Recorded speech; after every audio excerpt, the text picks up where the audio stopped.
Well, it's time now for our health segment. Today, Linord Moudou offers the final part of our series on alternative medical practices. Let's now join her as she takes us for a visit at a natural health clinic in Washington, D.C. We are here at the Washington Institute of Natural Medicine, a healthcare center that offers a variety of services in natural medicine and alternative medicine, such as homeopathy, reflexology, and massage therapy. So why don't we go inside and find out what it's all about?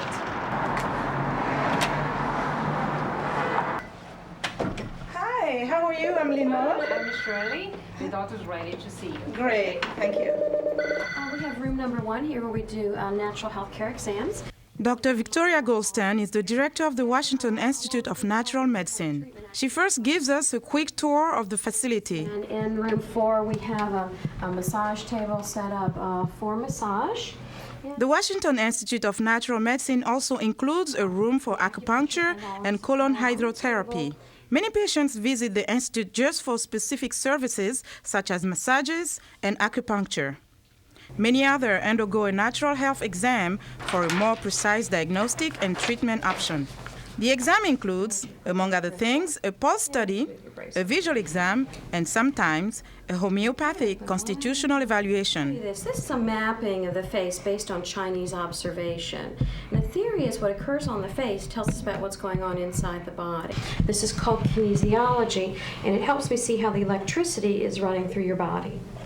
Pam Kirschman has been a patient at the Washington Institute of Natural Medicine for many years. She says she first used homeopathy after having surgery more than 30 years ago. I had an angiogram, and I went home after the procedure, and I started with a lot of pain and discomfort in my groin area. So I went in for an MRI, and what had happened, the artery had not healed properly. Pam says she has to undergo surgery for artery reconstruction. However, after the surgery, she was still having a lot of pain and found out she needed another surgery.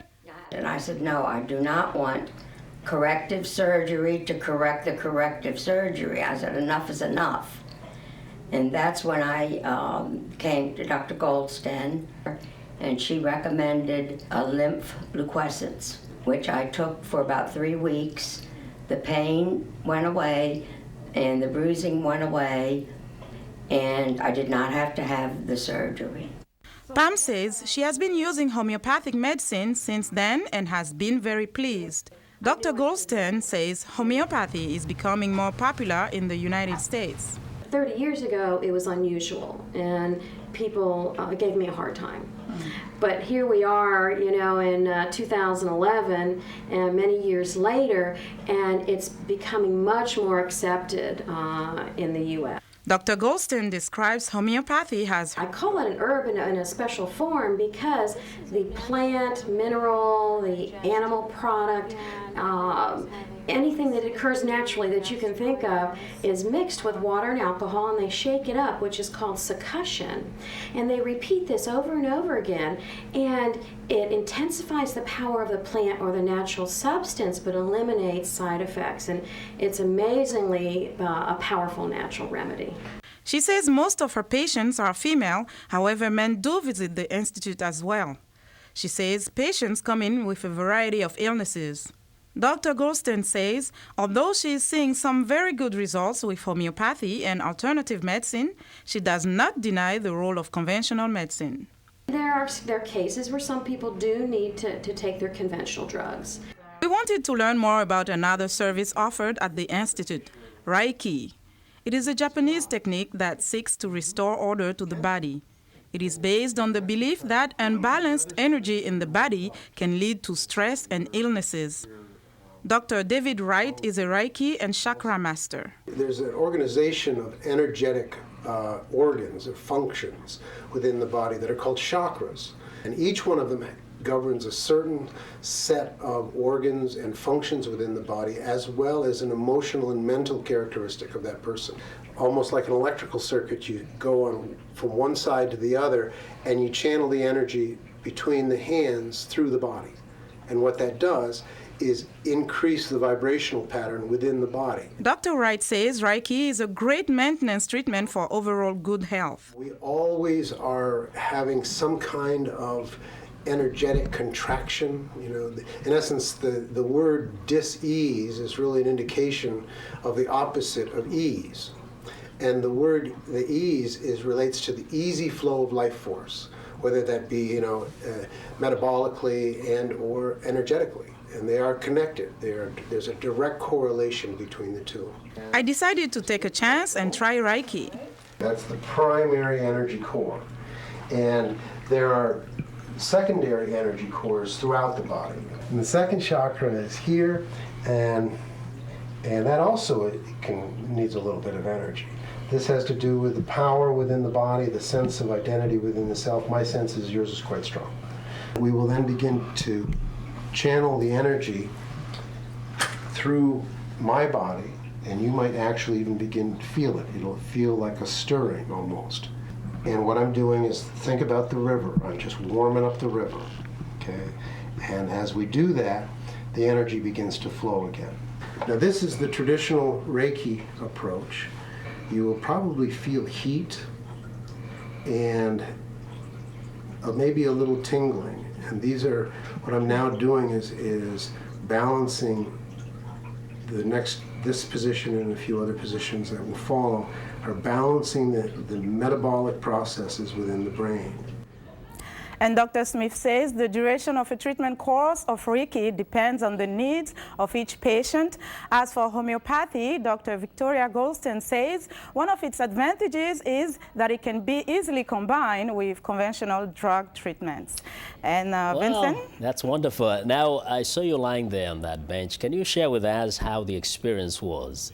Well, it was very, very relaxing. I have to say, initially, I was a little bit skeptical because he kept talking about I will feel the energy, and I was thinking, where is the energy going to come from?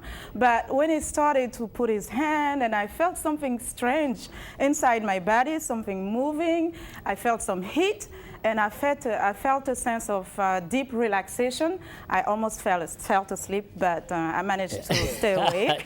You look like you slept for a while. But let me ask you, for people watching in Africa and they're wondering, when you've undergone this, how long does the effect stay in the body? In terms of Reiki, what Dr. Smith said, he says that it's almost like an everyday maintenance thing. You feel a sense of deep relaxation after having that session. At least I did. And for the rest of the day, I was very calm, very happy. I don't know if it was because of Reiki, but I know that something changed that day. And as you do it, I guess you will continue to feel that sense of relaxation, calmness, and happiness. Why not? Do you think perhaps there's an alternative that is similar to this for our African brothers and sisters, something that might be kind of domesticated to the extent that people can do it at home without necessarily going to an expert? Well, from what I got from this experience is that it's all about relaxation. If you can put yourself in an environment that is calm, quiet, and relaxing, I think that's the first step. If you cannot have a chakra or Reiki master where you live, just try to find some peaceful environment and some peaceful activity. That's what I got from it. As for homeopathy, though, the treatment of homeopathy, according to what Dr. Goldstein said, she says that it's a combination of different type of herbs that are coming from all over the world. So I do believe that some of the treatments also involve some herbs from Africa. Yeah, most certainly. I mean, Africa has always depended so much on herbal medicine, and there are different practices of traditional medical practices. There's no question about that. And you've been bringing a lot of these alternatives to us, Linord. We want to thank you very much for that report and all the other reports that you brought before this one. Be sure to watch for Linord Moudou's informative health segments each Tuesday and Thursday right here on In Focus. And it's time now for a short break. Feel some Still Reiki? to come. Maybe.